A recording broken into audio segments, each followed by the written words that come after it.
সূরা কোরআন শরীফের মধ্যে, সূরাতুল ফাতিহা।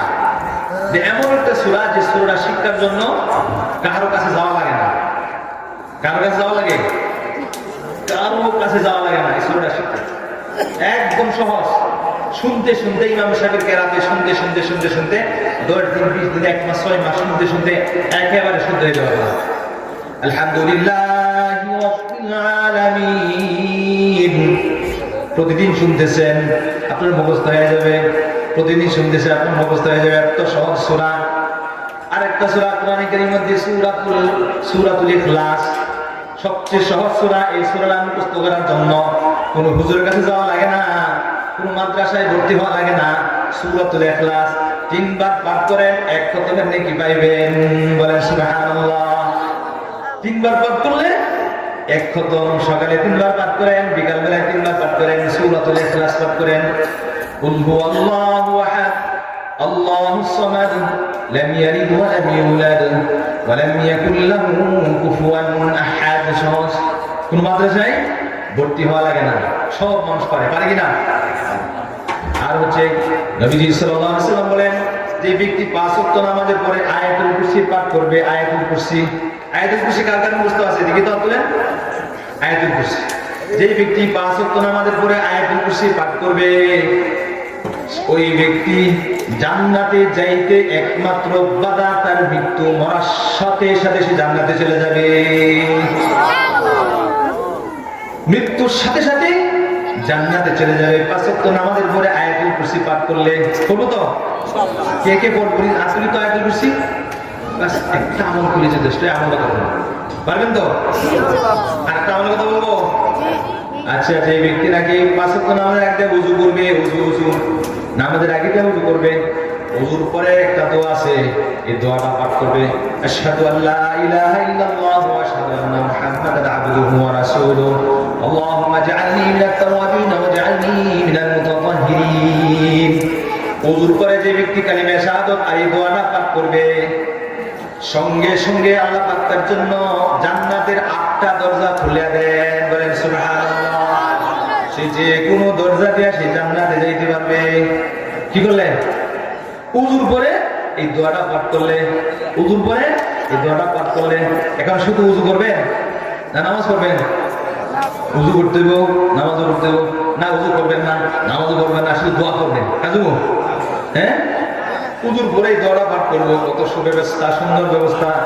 আল্লাহ পাক আল্লাহর বান্দাদেরকে জান্নাতে নেওয়ার জন্য কত সুব্যবস্থা করেছেন। করবো তো ইনশাআল্লাহ।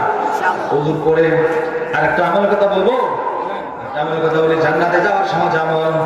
ভাই দোস্ত বুজুর্গ, মুয়াজ্জিন সাহেব যখন আযান দেয়, আযানের সাথে সাথে শব্দগুলি বলবেন। আযানের সাথে সাথে শব্দগুলি বলবেন। হাইয়া আলাস সালাহ, হাইয়া আলাল ফালাহ বলার সময় লা হাওলা ওয়ালা কুওয়াতা ইল্লা বিল্লাহ বলবেন।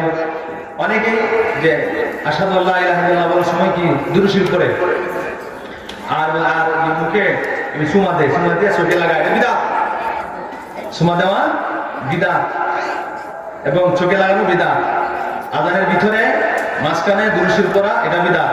যা আছে তা বলবে। শুধু হাইয়া আলাস সালাহ, হাইয়া আলাল ফালাহ বলার সময় লা হাওলা ওয়ালা কুওয়াতা ইল্লা বিল্লাহ বলা। এরপরে আযান শেষ হয়ে গেলে দুরূদ শরীফ পাঠ করা। দুরূদের পরে আপনি আযানের দোয়া যেটা আছে, আল্লাহুম্মা রাব্বা হাযিহি দা'ওয়াতি তাম্মা, এই দোয়াটা পাঠ করবেন। নবীজি সাল্লাল্লাহু আলাইহি ওয়াসাল্লাম বলেন, ওই ব্যক্তির জন্য আমার উপর সুপারিশ করা ওয়াজিব। সুবহানাল্লাহ।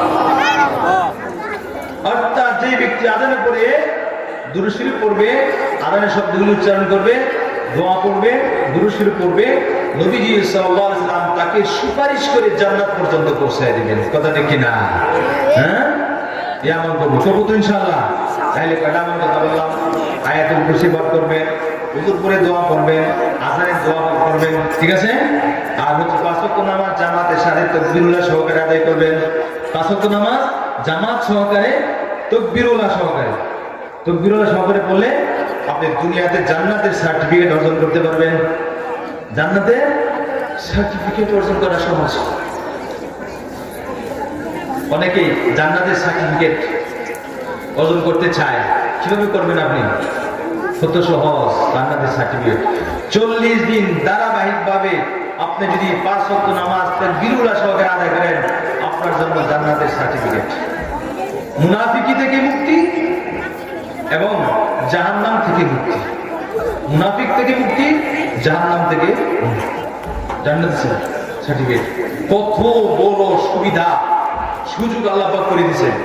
এটার জন্য সবচেয়ে সুবিধা হলো চিল্লাই গেলে সুবিধা। তাকবীর চিল্লা, আপনি চিল্লা দেন, মসজিদ 40 দিন থাকলে কোনো সহজ। এছাড়া বাসা বাড়িতে থাকলে আপনি পারবেন, কোনো সমস্যা নেই, সহজ। ঠিক আছে, চেষ্টা করলে হয়ে যায়। 40 দিন করছেন, 40 দিন করছেন, আবার 40 দিন শুরু করেন। আর 40 দিন হয় নাই, 10 দিন করছেন, 15 দিন হয়ে গেছে, যে কোনো কাজে ঝামেলা এসে গেছে, আবার শুরু করেন, আবার শুরু করেন, আবার শুরু করেন।